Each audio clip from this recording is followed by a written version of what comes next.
Morning student, we continue chapter 35. Chapter 35, your today topic is the law of inheritance. Mendel's law of inheritance. First of all, definitions. The experiment of Mendel, the experiment of Mendel on pea plant, to explanations,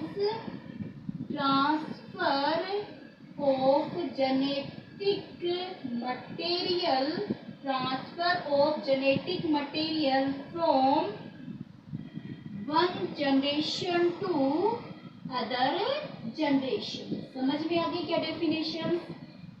experiment of Mendel, Mendel के सभी experiment किसके ऊपर, P plant के ऊपर. किसको explain करने के लिए, the genetic characters are transfer one generation to the next generation. ज़्यादा हार्ड नहीं है ना, वापस एक्सप्लेन करूँ. The experiment of Mendel on pea plant, on garden pea plant, prove या फिर explanations, transfer of genetic material from one generation to another generation is known as the Mendel's law of inheritance. ठीक है, definition होगी. अब ये जो Mendel's law of inheritance है, Mendel's ने कितने लॉ दिए थे, 3 लॉ दिए थे. फर्स्ट लॉ क्या था, law of dominance, law of dominance. ठीक है. सेकंड क्या था, लॉ ऑफ सेग्रीगेशन. और थर्ड क्या था, law of independent assortment, law of independent assortment. ठीक है, 3 लॉ होगी ना. कौन कौन से थे, रिपीट कीजिए. Law of dominance, law of segregation, law of independent assortment. अब देखिए, law of dominance, law of segregation, both are result of monohybrid cross. ये दोनों किस पे डिपेंड करते हैं, मोनोहाइब्रिड क्रॉस पे डिपेंड करते हैं. लॉ ऑफ इंडिपेंडेंट असॉर्टमेंट, ये डिपेंड करता है डाई हाइब्रिड क्रॉस पे. किस पे डिपेंड करता है, डाई हाइब्रिड क्रॉस पे डिपेंड करता है. चलिए, फर्स्ट ऑफ ऑल अपन क्या लेते हैं, लॉ ऑफ डोमिनेंस. क्या लेंगे, लॉ ऑफ डोमिनेंस. अब उसने लॉ ऑफ जो डोमिनेंस है उसको एक्सप्लेन किया था बाय द एक्सपेरिमेंट. तो अपन भी हेल्प ऑफ द एक्सपेरिमेंट इसको क्या करेंगे, एक्सप्लेन करते हैं. अब देखिए, मेंडल्स ने अपना टॉपिक क्या है, law of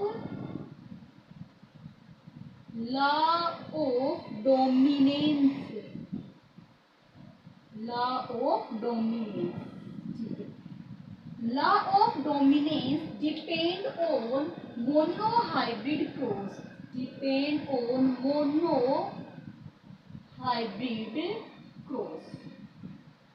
According to this law, when cross between homozygous tall plant, cross between homozygous tall plant and homozygous dwarf plant, ये क्या हो गए, प्योर टोल, यानी होमोजाइगस टोल. ये क्या हो गए, pure drop, homozygous dwarf. This cross between, so this generation is the parental generation, P generation. To make the gametes by the meiosis first division. The gametes is capital T. The other gametes is by the meiosis first division, small t and the small t. Okay, this is known as the gametes.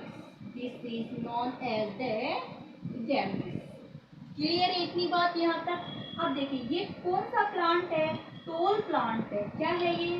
Tall plant है। तो अपन toll ही इसकी क्या बना देते हैं? Structure बना देते हैं। बनाओ, ये लीजिए, एक टी ये हो गया ना टोल, एक टी ये हो गया। यानी कि टोल प्लांट का क्रॉस किससे करवा रहा है? ये ड्रॉप प्लांट से करवा रहा है। ये लीजिए, किससे करवा रहा है? Drop plant. To obtain the F1 generation, to obtain the F1 generation. अब F1 जनरेशन आपको पता है अपन ने मोनो हाइब्रिड क्रॉस में बनाई थी, सेम वैसी ही क्या बनेगी? F1 जनरेशन बनेगी। अगर चाहो तो आप वापस से बना सकते हो, कोई प्रॉब्लम नहीं है F1 जनरेशन बनाने के लिए। जैसे देखिए मैं बनाती हूँ, अपन ऐसे क्रॉस करवा लेते हैं। देखिए गैमेट्स होंगे तो गैमेट्स तो मेल गैमेट्स और फीमेल गैमेट्स ही होते हैं ना। तो मेल गैमेट्स और फीमेल गैमेट्स बनाते हैं अपन एक बार। जैसे ये हो गया, अपन खुद ही मान लेते हैं एक इसमें से मेल हो गया। जैसे ये वाला मेल, तो ये वाला अपन क्या मान लेते हैं? फीमेल मान लेते हैं। सॉरी, कैपिटल टी, और यहाँ पर क्या हो जाएगा? स्मॉल टी और स्मॉल टी। ठीक है, बना लिया। अब इसके बीच में जब क्रॉस करवाएंगे तो क्या बनेगा? ऐसे ही बनेंगे ना, एक capital T small T, capital T small T, capital T small T, दोनों साइड में। तो ये आ गए कैपिटल टी वाले गैमेट्स ले लिए, यहाँ से ये वाले स्मॉल टी वाले गैमेट्स ले लिए, और दोनों के बीच में क्या करवा दिया? क्रॉस करवा दिया। This generation is known as the F1 generation. अब देखिए F1 जनरेशन के अंदर जो प्लांट्स बनेंगे वो सभी प्लांट्स आपको कैसे दिखाई देंगे? लॉन्गली दिखाई देंगे। ऑल प्लांट्स कैसे दिखाई देंगे? 100% इम्प्योर टोल, 100% इम्प्योर टोल। अब मैंने इम्प्योर क्यों बोला? क्योंकि देखिए यहाँ पर जो कैपिटल टी स्मॉल टी है, तो दोनों एरियल्स डिफरेंट है ना। तो जब दोनों एरियल्स डिफरेंट होंगे तो वहाँ वर्ड क्या यूज करेंगे? हेटेरोजाइगस। क्या वर्ड यूज करते हैं? हेटेरोजाइगस वर्ड यूज करते हैं। इसको अपन इम्प्योर भी बोल सकते हैं। तो in the F1 generations all plants are the heterozygous tool. देखिए, when cross between the two characters, the characters are shown in the F1 generation is known as the dominant character. When cross between the single traits to obtain the F1 generations, the characters are shown in the F1 generation is known as the dominant character. The characters is not shown in the F1 generation is the recessive character. So according this chart, according this experiment, toll is the dominant. Toll is the dominant character and the drop is the recessive character. So this law is known as the dominance law. बस तभी उसने कहा कि जो characters दिखाई दे रहे हैं वो डोमिनेंट करेक्टर्स है, और जो करेक्टर शो नहीं हुए वो रिसेसिव करेक्टर्स है। तभी इस लॉ को क्या बोल दिया गया? Law of dominance. तो स्टार्टिंग कैसे करोगे? Depend on the monohybrid cross.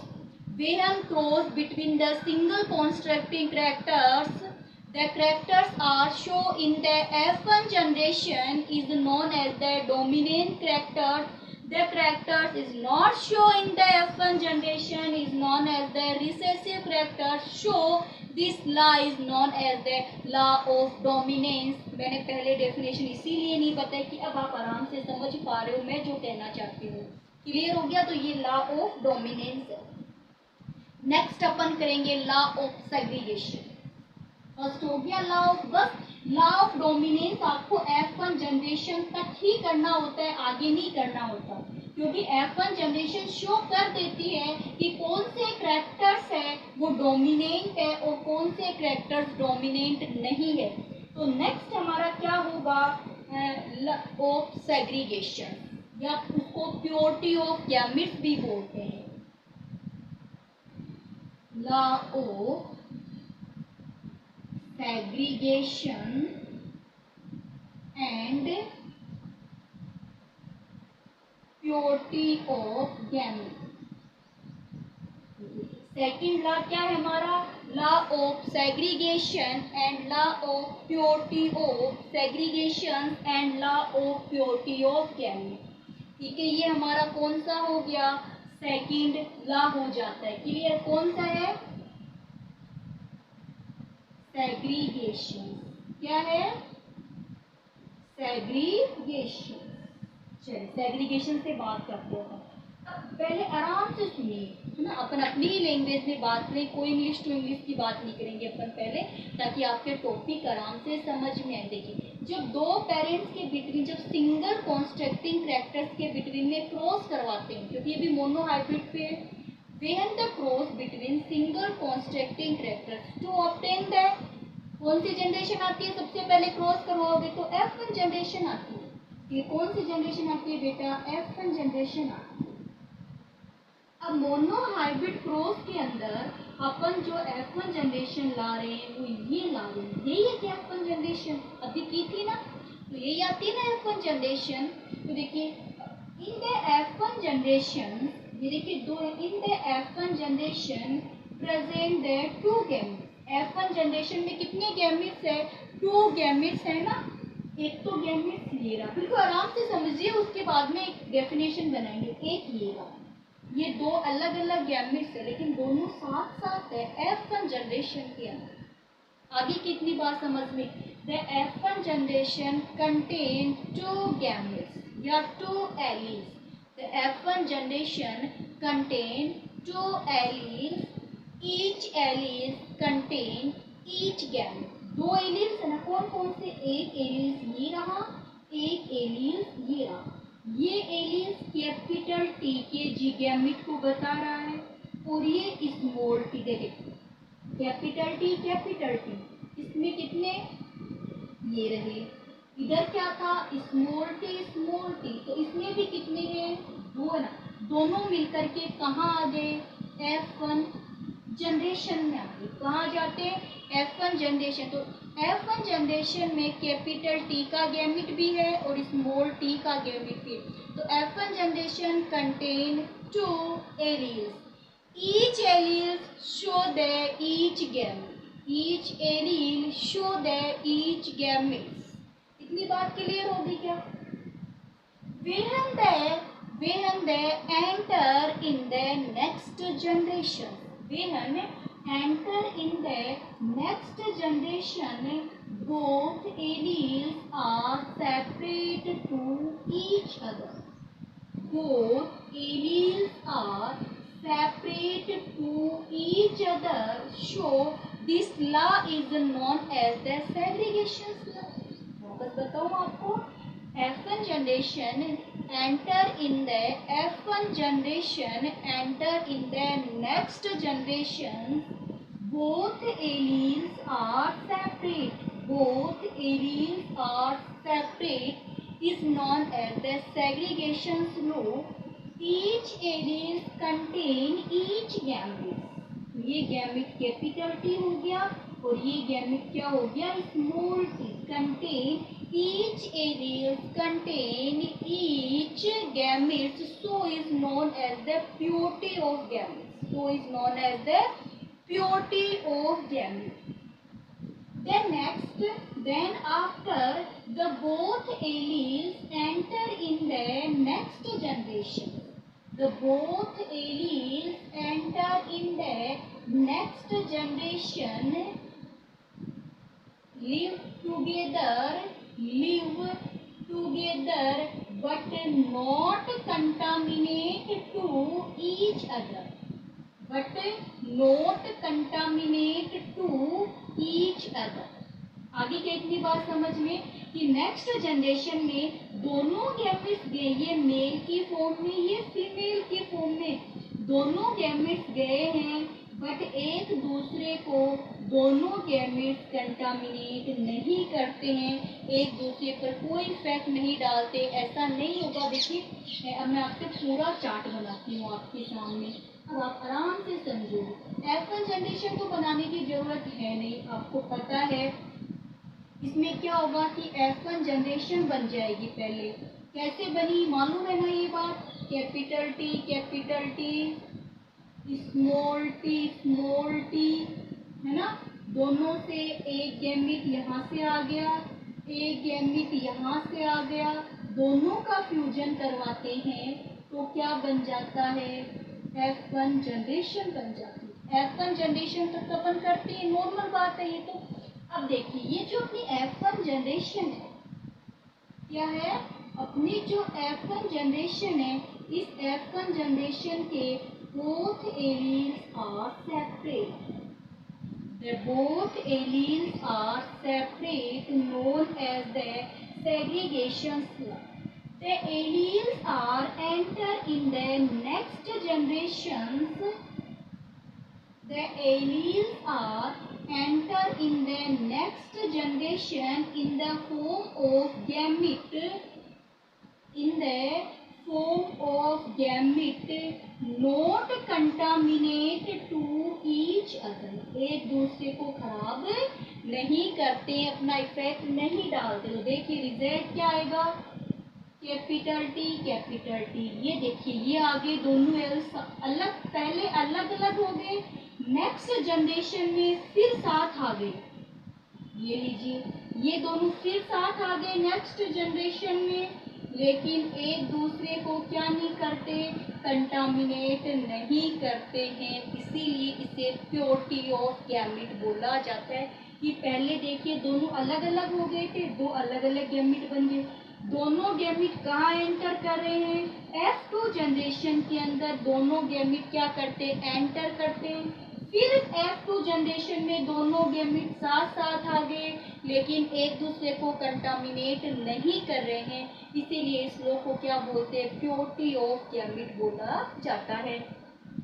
इसके अंदर अपन क्या लिखेंगे? फिनोटिपिक रेशियो क्या लिखेंगे? ये कैसे हैं? टोल। ये कैसे हैं? टोल। बट कैसे है? हाइब्रिड, लेकिन टोल तो है तो दिखने से मतलब है। ये आपको कैसा दिखाई देगा? ये भी आपको टोल दिखाई देगा। तो वही बात है 3:1 सेग्रीगेशन लो। फिर सेग्रीगेशन लो के अंदर जेनेटिक या जीनोटाइप रेशियो क्या हो जाएगा? ये अकेला है तो 1:2:1। Capital T small T. इनके दोनों देखो क्या है? दो ये point capital T small T तो मैंने दो लगा दिए। कैपिटल टी स्मॉल टी एक ही है तो मैंने एक लगा दिया। स्मॉल टी एक ही है तो मैंने यहाँ पर भी क्या लगा दिया? एक लगा दिया है। तो ये क्या था? Segregation law. अब अपन सेग्रीगेशन लॉ के इम्पोर्टेंस देखते हैं।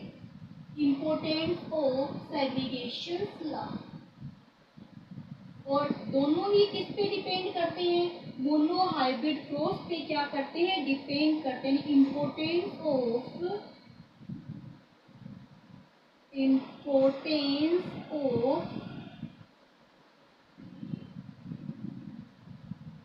Segregation law.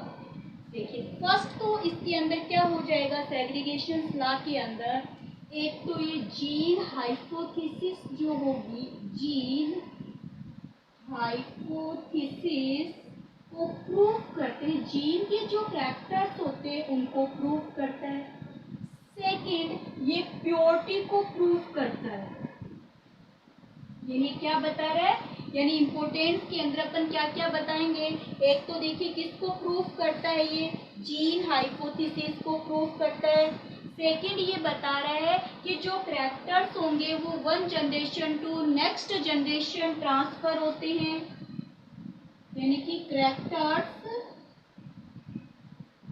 Transfer one generation to next generation.